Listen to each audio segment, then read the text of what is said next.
आज का हमारा जो विषय है वो है संप्रेषण, कम्युनिकेशन।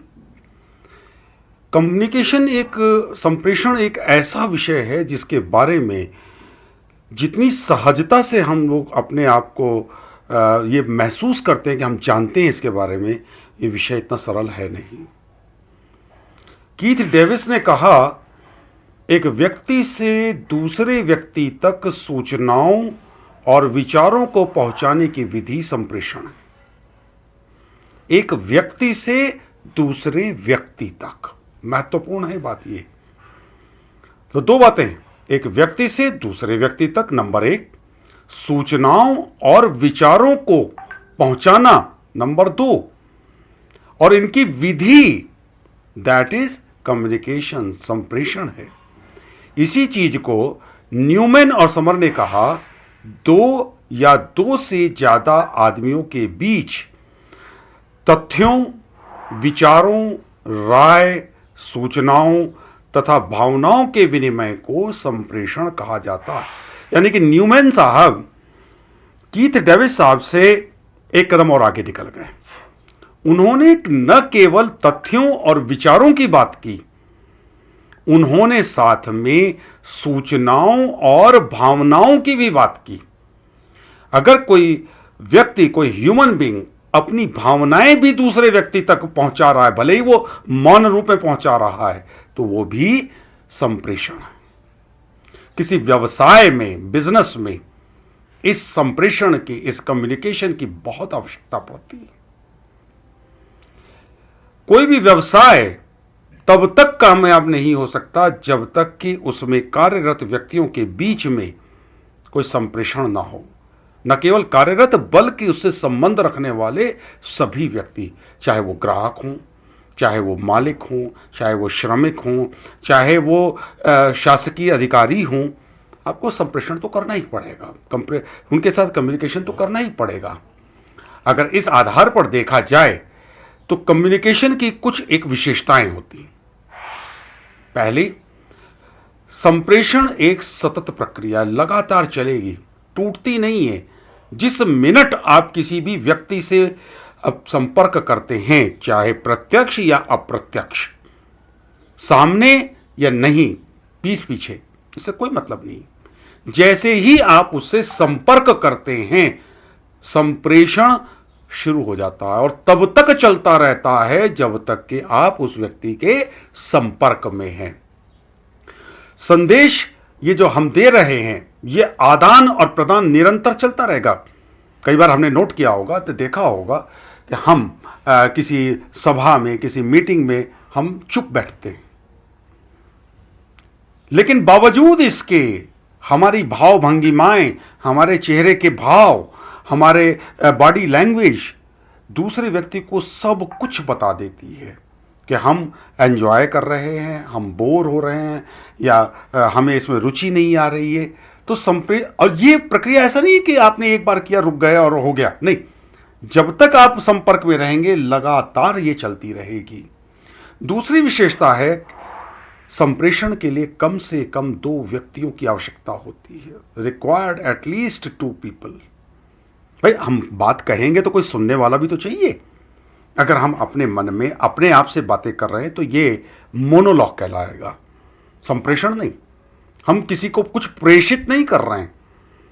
तो संप्रेषण में कम से कम 2 व्यक्ति आवश्यक होते हैं, जिनमें से संदेश देने वाले को संप्रेषक और संदेश ग्रहण करने वाले को संप्रेषण ग्राही कहा जाता है।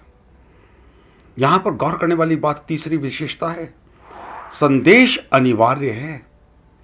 संप्रेषण में कुछ ना कुछ प्रेषित जरूर होगा, अनिवार्य है। इसके अंदर संदेश कोई ना कोई, चाहे वो मौखिक हो, भावभंगिमा हो, कोई सूचना हो, कोई विचार हो, कोई लिखित पत्र हो, मौखिक हो, कुछ भी होगा, लेकिन कोई ना कोई संदेश आवश्यक रूप से दिया जाएगा। यह संप्रेषण औपचारिक या अनौपचारिक भी हो सकता है। औपचारिक, जैसे आपके कार्यालय के अधिकारी, आपके शिक्षक आपको किसी मीटिंग को अटेंड करने के लिए बुलाते हैं, औपचारिक। लेकिन वहीं आप जब रेसेस में या प्लेग्राउंड के अंदर अपने टीचर से, अपने अधिकारी से मुलाकात करते हैं, अनौपचारिक है। ये संपूर्ण रूप से किसी भी संगठन की संरचना पर निर्भर करेगा। अगर हम एग्जाम्पल के तौर पर या उदाहरण के रूप में बात करें, तो मैं उदाहरण देना चाहूँगा गूगल का। मैं उदाहरण देना चाहूँगा आज वर्तमान में कार्यरत आईटी कंपनीज का, जहाँ पर सारा संप्रेषण अनौपचारिक होता है। कोई अधिकारी के तौर पर अपने आप को प्रस्तुत नहीं करता। बड़े से बड़ा अधिकारी होगा, छोटे से छोटा, कनिष्ठ से कनिष्ठ वहाँ पर कार्यरत अधिकारी होगा, सब एक दूसरे को नाम से बुला रहे होंगे और काम के ऊपर फोकस करते हैं। काम मुख्य है, दैट इज अनौपचारिक। वहां मुख्य चीज वही है। तो यह संप्रेषण औपचारिक भी हो सकता है और अनौपचारिक भी। संप्रेषण एक द्विमार्गीय क्रिया है। द्विमार्गीय मतलब टू वे। ऐसा नहीं होगा कि मैं अपने बात कहता रहूंगा, मेरे तक कोई बात वापस नहीं आएगी। तो संप्रेषण करते समय दोनों बातें, मुझे कम्युनिकेट करना है तो वो टू वे है। कम्युनिकेट करूंगा, बदले में उसका मुझे आंसर, उसका उत्तर, उसका प्रभाव वो प्राप्त होगा। यहां कई बार प्रश्न उठता है कि एक अधिकारी अगर अपने कर्मचारी को बुलाता है, उसको डांटता है और उस प्रोसेस में वो कर्मचारी चुप है, तो क्या ये संप्रेषण है?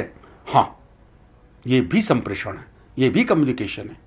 अधिकारी ने अपनी जो भी बातें कहीं, उसमें उसने अपनी शारीरिक भावभंगिमा नंबर 1, अपने बोलचाल की भाषा, अपने विचार, अपनी पीड़ा, अपने ग्रेवियंसेस वो अपने कर्मचारी तक पहुंचाए। कर्मचारी ने भले ही अपने बॉस का, अपने अधिकारी का सम्मान करते हुए कुछ भी ना बोला हो, तथापि उसका चेहरा, उसकी बॉडी लैंग्वेज ये बिल्कुल स्पष्ट कर देगी कि वो उस व्यक्ति ने, उस कर्मचारी ने उस कम्युनिकेशन को ग्रहण किया या नहीं किया। तो प्रत्येक कम्युनिकेशन आपका द्विमार्गीय होता है। इस कम्युनिकेशन के लिए आपको एक उचित माध्यम की भी जरूरत होती है। यह उचित माध्यम समय, काल, परिस्थितियां, संस्था, इन सब पर निर्भर करती है। रात को सोते समय आपका संप्रेषण करने का तरीका वो नहीं हो सकता जो दिन में 10 बजे अपने ऑफिस जाते समय होगा। समय, काल, परिस्थितियां ये सब तय करती हैं कि आपके संप्रेषण का माध्यम क्या होगा। आइए अब हम लोग बात करते हैं संप्रेषण के महत्व की। किसी भी उद्योग के लिए संप्रेषण पर ध्यान देना एक बहुत आवश्यक चीज है। अगर संप्रेषण नहीं होगा उद्योग में, तो यह तय मानिए उस उद्योग का जीवन बहुत लंबा नहीं बचेगा। तो सबसे पहला फायदा क्या होगा संप्रेषण का? प्रभावी समन्वय में सहायक। यह संप्रेषण helps in establishing the effective coordination. Effective, यहां पर ध्यान देने वाली बात है, यह संप्रेषण पॉजिटिव भी होता है, नेगेटिव भी होता है। जब आप हंसकर, मुस्कुरा करके अपनी कोई बात अपने अधिकारी से, अपने कनिष्ठ से करते हैं, तो निश्चित रूप से उसका प्रभाव अधिक होता है। तो संप्रेषण के माध्यम से चूंकि आप अपनी भावनाएं, अपने विचार दूसरे व्यक्ति तक पहुंचाते हैं और संप्रेषण के बाधाओं को पार करते हुए अपनी बातों से एक दूसरे में सहमत होते हैं या उसको आगे बढ़ाते हैं, तो ये निश्चित है कि उद्योग के लिए ये फायदेमंद स्थिति होती है। Helps in decision making. अगर किसी संस्थान में निर्णयन है, कम्युनिकेशन है, तो ये तय है कि वहां पर निर्णयन में सहायता मिलेगी। क्योंकि निर्णयन एक ऐसी प्रक्रिया है जिसमें यदि संस्थान के सभी व्यक्ति सामूहिक रूप से सम्मिलित होंगे, तो निश्चित रूप से उसमें हमें सहायता मिलेगी और वो निर्णय वास्तविक परिस्थितियों के ज्यादा नजदीक होंगे और वास्तविकता से नजदीक होने के कारण उनका क्रियान्वयन अधिक आसान होगा। इसी प्रकार से कम्युनिकेशन संप्रेषण जनसंपर्क स्थापना करने में सहायक सिद्ध होता है। सहायता से अच्छे जनसंपर्क को भी बढ़ावा मिलता है तथा जनता की नजरों में संस्था की ख्याति बहुत बढ़ जाती है। संप्रेषण की सहायता से ही प्रबंधक वर्ग ग्राहकों और कर्मचारी संगठनों के साथ अच्छे संबंध स्थापित करने में सहायक होता है। संप्रेषण का अगला लाभ होता है कर्मचारियों के नैतिक बल में वृद्धि। It raises the moral of the employees. प्रभावी संप्रेषण के माध्यम से उच्च प्रबंध अपने कर्मचारियों तक सभी सूचनाओं को समय समय पर पहुंचाता रहता है और कर्मचारियों से सुझाव के रूप में रिवर्स कम्युनिकेशन किया जाता है। चूंकि कर्मचारी अपने आप को प्रबंधन के साथ जुड़ा हुआ महसूस करने लगते हैं, उनको लगता है कि उनके सुझावों संस्था के लिए उपयोगी हैं, इससे कर्मचारियों के नैतिक बल में आशातीत वृद्धि हो जाती है। वर्तमान में भारत में औद्योगिक प्रजातंत्र की स्थापना चल रही है। सभी संस्थाओं में औद्योगिक प्रजातंत्र के ऊपर ज्यादा ध्यान दिया जाता है। तो संप्रेषण विकेंद्रीकरण और श्रम भागिता के सिद्धांतों का सहारा लेके औद्योगिक प्रजातंत्र का आधार स्तंभ तैयार करता है और संप्रेषण विकेंद्रीकरण और श्रम सहभागिता की आधारशिला है। यानी कि अगर संप्रेषण के ऊपर पूरी तरह से ध्यान दिया जाए तो संप्रेषण विकेंद्रीकरण और श्रम सहभागिता स्थापित करने में अपनी पूरा योगदान देता है। प्रबंधकीय क्षमता में वृद्धि। It increases the managerial efficiency. एक सफल प्रबंधक के लिए प्रभावी संप्रेषण का ज्ञान अत्यंत आवश्यक है। प्रबंधकीय दायित्वों के निर्वाह में संदेशवाहन बहुत अधिक सहायक होता है। यदि कोई मैनेजर, कोई प्रबंधक अपनी बात अपने कनिष्ठों तक, अपने साथियों तक पहुंचा ही नहीं पा रहा है तो प्रबंधन क्या करेगा? समय समय पर बिल्कुल उचित रीति से उसको पहुंचाना उसके लिए आवश्यक होता है। व्यवसाय के लिए जीवन रक्त है। संप्रेषण किसी भी व्यवसाय के लिए जीवन रक्त होता है, life blood of the business. कितना व्यवसाय बढ़ाना है, कितना सेल करनी है, कहां पर हमको माल बेचना है, किन से संपर्क करना है, किससे माल खरीदना है, ये सब संप्रेषण के प्रभाव है। तो व्यवसाय की सफलता पर्याप्त सीमा तक प्रभावी संप्रेषण पर निर्भर करती है। संप्रेषण प्रभावशाली होने पर संस्था के कर्मचारियों का मनोबल भी बढ़ जाता है। उनको लगता है कि हम एक ऐसी संस्था के साथ कार्य कर रहे हैं जो कि वैश्विक रूप से सबके साथ जुड़ी हुई है। प्रभावी नियंत्रण में सहायक होती है। बड़े आकार की व्यावसायिक इकाइयों की स्थापना की प्रवृत्ति प्रजातंत्र पर अगर निर्भर है तो उनकी नियंत्रण बहुत प्रभावी हो जाता है। संप्रेषण इस नियंत्रण में बड़ा मदद करता है। नेतृत्व, लीडरशिप का तो आधार ही संप्रेषण है।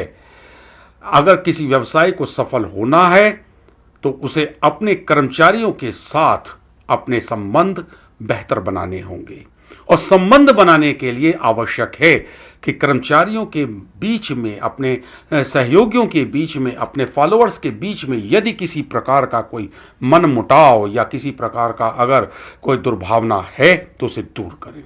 और दुर्भावना दूर करने के लिए, मनमुटाव दूर करने के लिए आपसी बातचीत यानी कि संप्रेषण यानी कि कम्युनिकेशन बहुत आवश्यक है। और अगर बीच में ये संप्रेषण ये दूर हो जाते हैं, मनमुटाव दूर हो जाते हैं, अगर ये दुर्भावना दूर हो जाती है तो कहने की आवश्यकता नहीं है, किसी भी संस्थान में औद्योगिक शांति स्थापित हो जाएगी। औद्योगिक शांति स्थापित हो, नेतृत्व हो, प्रभावी नियंत्रण हो, विकेंद्रीकरण हो, श्रम का सम्मान हो, ये सब अप्रत्यक्ष रूप से या प्रत्यक्ष रूप से संप्रेषण के परिणाम हैं। नतीजा आपको हमेशा एक अच्छा फल फूलने वाला संस्थान प्राप्त होता है।